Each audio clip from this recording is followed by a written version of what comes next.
जो first bencher है न लास्ट बेंचर, हम तो पखा कहाँ लगा है वो देख कर सीट चुनते हैं। भिखारी जनाब, मैं कोई मामूली भिखारी नहीं हूँ। मैंने रुपए कमाने के 100 तरीके नामक किताब लिखी है। राहगीर, तो फिर तुम भीख क्यों मांगते हो? भिखारी, क्योंकि यह उस किताब में बताया गया सबसे आसान तरीका है।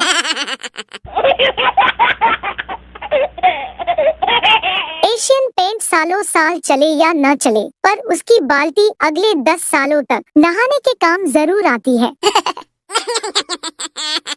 चुनाव जीतने के बाद नेताजी एक गांव में गए। बोले, चिंता मत करो, अब हम आ गए हैं, अब विकास होगा। एक महिला बोली, पिछली बार भी आपने यही कहा था, पर हुई थी पिंकी।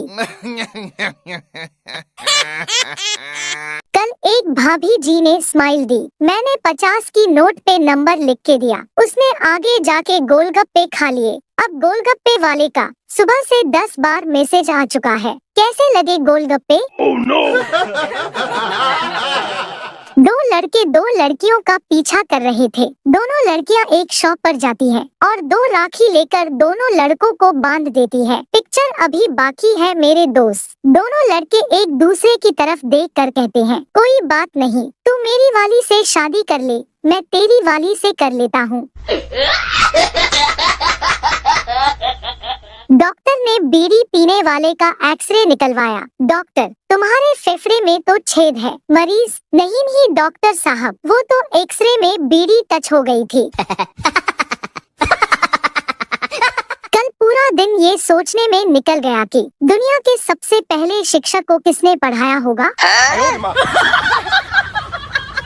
आदमी हवाई जहाज से उतरा तो दरवाजे पर खड़ी एयर होस्टेस बोली, उम्मीद है फ्लाइट में आपको घर जैसा माहौल मिला होगा। आदमी बोला, जी बिल्कुल नहीं, घर में तो मेरी कोई सुनता ही नहीं, लेकिन यहाँ तो एक बटन दबाते ही 4 आ जाती है। Oh no! No, no, no, no. 2 दोस्त दारू पीने के बाद सिगरेट खत्म करके रजनीगंधा की पुड़िया फाड़ते हुए बहुत ही धीरे गंभीर मुद्रा में बात कर रहे थे कि मैगी मत खाया कर बे, मैदा होता है बहुत नुकसान करती है शरीर में।